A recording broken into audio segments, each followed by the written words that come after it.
तो मैं हूँ महेंद्र जोशी और आज हम शुरुआत करेंगे पोएम नंबर 1। प्रभु जी तुम चंदन हम पानी, स्टैंडर्ड 10, सब्जेक्ट हिंदी। और ये हमारी फर्स्ट पोएम के क्वेश्चन आंसर्स है। ये बहुत जरूरी है, जैसे मैंने आपको कल ही बता दिया था और आगे भी मैंने बताया था कि इसके अंदर आपको सिर्फ 7 पॉइंट को ही आपको याद रखना है। ये 7 पॉइंट आपके लर्न हो गए, मतलब इसके अंदर सब कुछ आ गया। आपके सामने जो फोटोग्राफ दिख रहा है ये हमारे हैं कवि संत रैदास जी। इसको रविदास के नाम से भी प्रसिद्ध किया गया था। नाउ बहुत ही सिंपल क्वेश्चन है, प्रभु जी तुम चंदन हम पानी के कवि का नाम, that is Sant Raidas. Next question, प्रभु जी तुम चंदन हम पानी, इस काव्य का साहित्य प्रकार क्या है? तो उसका साहित्य प्रकार रहेगा पद्य। आप इसको पद भी कह सकते हैं, पद का मतलब भजन भी होता है। ठीक है, इसके अंदर बताया गया क्वेश्चन, चकोर किसको देखता है? चकोर एक बर्ड का नाम है ना, एक पक्षी का नाम है। तो चकोर की एक आदत होती है हमेशा चंद्रमा को, फुल मून नाइट या चंद्रमा जो पूरी पूर्णिमा होती है उसको हमेशा देखता रहता है। अगर भक्त धागा है तो प्रभु क्या है? तो भक्त धागा है तो प्रभु मोती है। संत रैदास जी प्रभु को स्वामी मानकर खुद को क्या बताते हैं? तो अगर भगवान प्रभु को स्वामी कहा गया है तो वो अपने आप को दास कहते हैं। नेक्स्ट क्वेश्चन इसमें है और वो है शॉर्ट आंसर, संत रैदास भगवान के कैसे भक्त है? तो एक निष्ठ, जिसको एक ही भगवान अच्छे लगते हैं, एक ही ईश्वर अच्छे लगते हैं, उसको एक निष्ठ कहते हैं। तो एक निष्ठ भक्त है।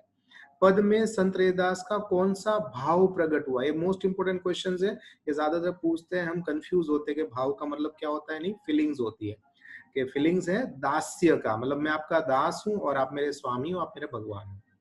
प्रभु चंदन है तो भक्त क्या है? तो भक्त पानी है। भक्त बाती बनकर क्या चाहता है? तो भक्त बाती बनकर जलना चाहता है। सोने का महत्व कब बढ़ जाता है? तो सोने का महत्व तब बढ़ता है जब उसके अंदर येलोइश, मतलब जिसको आता है ना येलो कलर जो होता है, उसको सुहागा कहते हैं। जब उसके अंदर सुहागा मिलता है तब सोने का महत्व बढ़ जाता है। प्रभु जी बादल है तो भक्त क्या है? प्रभु जी बादल है यानी कि धन है, तो हम मोर है, मोर यानी कि पिकॉक को कहते हैं। नाउ 2 लाइन आंसर है, भक्त किन किन उदाहरणों के द्वारा समझाना चाहते हैं कि प्रभु से निकट हूं, अपनी भाषा में बताओ। तो हमेशा जब 2 लाइन आंसर्स आए ना तो उसके अंदर हमेशा ऊपर की साइड में आपको राइट हैंड साइड में या लेफ्ट हैंड साइड में 3 डैश कर देना है। पहले डैश के अंदर आप उसमें कवि का नाम लिखेंगे या फिर कविता का नाम यानी काव्य का नाम लिखेंगे कि प्रभु जी तुम चंदन हम पानी। उसके बाद कवि का नाम लिखेंगे, उसमें लिखेंगे संत रैदास। एंड तीसरा लिखेंगे साहित्य प्रकार यानी पद्य या पद लिखेंगे। एंड उसके बाद हम उसका शुरुआत करेंगे कि संत रैदास जी के द्वारा रचित यह पद्य प्रभु जी तुम चंदन हम पानी में संत रैदास जी अपनी निश्चल भक्ति भावना बहुत ही खूबसूरत तरीके से प्रकट की है, जिसमें कोई छल कपट नहीं है। भक्त अपने आप को प्रभु के निकट होने की बात समझाने के लिए अलग अलग प्रतीक का इस्तेमाल करते हैं, सहारा लेते हैं। उदाहरण में है चंदन और पानी, धन एंड मोर, दीपक और बाती, मोती और धागा, स्वामी और दास, इसका समावेश किया गया है। नेक्स्ट क्वेश्चन है, चंदन और पानी के द्वारा भक्त और भगवान की निकटता कैसे बताई गई है? तो उसका उत्तर है, चंदन की लकड़ी पानी के साथ घिसने पर उसकी लुगदी बन जाती है। जो पेस्ट बनता है ना उसको लुगदी कहते हैं, उसका रूप धारण करते हैं। एंड चंदन और पानी ये दोनों एक रूप हो जाते हैं, लुगदी मतलब एक रूप बन जाते हैं। फिर उसे कोई अलग नहीं कर पाता है, ना पानी और ना चंदन को। इस तरह से चंदन और पानी के उदाहरण के द्वारा हम ये बताना चाहते हैं कि भक्त एक आत्मा है एंड भगवान एक परमात्मा है, वो दोनों एकदम निकट रहे, ऐसा रूप बनने की बात की गई है। नेक्स्ट क्वेश्चन है, मोती और धागे के द्वारा संत रैदास जी क्या कहना चाहते हैं? तो संत रैदास जी का कहना है कि मोती और धागा दोनों अलग अलग वस्तुएं हैं, लेकिन जैसे मूर्ति मतलब मोती जब धागों में गिराया जाता है या परोया जाता है तो दोनों में एकाकार हो जाता है, एक रूप हो जाता है। इसी तरह से संत रैदास जी हमें समझाना चाहते हैं कि कवि की आत्मा भगवान श्री कृष्ण यानी कि परमात्मा के अंदर इस तरह से मिल गई है, इस तरह से एकाकार हो गई है कि दोनों एक समान ही हो गए हैं, कोई एक दूसरे से अलग नहीं है। तो ये बात यहाँ बताने की कोशिश की है। नेक्स्ट क्वेश्चन बताया गया है और वो है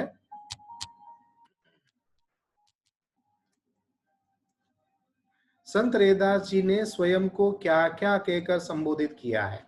तो उसमें आंसर है भगवान श्री कृष्ण की भक्ति के निष्ठावान ऐसे संत। हमेशा इंट्रोडक्शन लिखो एंड उसके बाद आपको आंसर लिखना चाहिए। तो इंट्रोडक्शन क्या होगा कि भगवान श्री कृष्ण के परम भक्त ऐसे श्री संत कवि रैदास जी के द्वारा लिखा गया ये पद्य, प्रभु जी तुम चंदन हम पानी के अंदर, भगवान के अनन्य या आराध्य देव भगवान को मानने ऐसे अनन्य भक्त ऐसे संत रैदास जी ने यहाँ पर अपनी बात की है कि भगवान श्री कृष्ण की भक्ति में निष्ठावान ऐसे संत रैदास जी भगवान श्री कृष्ण को अपने आराध्य देव स्वीकार कर चुके हैं।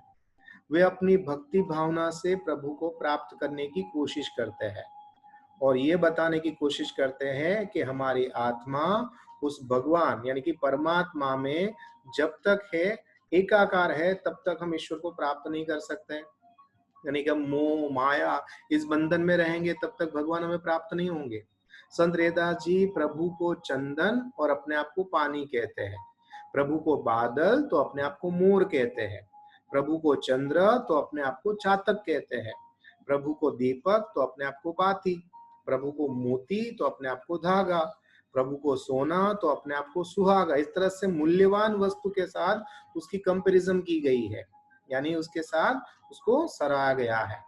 प्रभु अपनी मालिक समझकर अपने आप को एक तुच्छ, एक सामान्य सेवक कहते हैं। इस तरह से संत कवि रैदास अलग अलग उदाहरण के द्वारा प्रभु को प्राप्त करने की इच्छा व्यक्त करते हैं। तो ये बहुत ही इजी इसके क्वेश्चन आंसर है, इतने टफ नहीं है, इतने मुश्किल भी नहीं है। अगर आप चाहो तो बहुत ही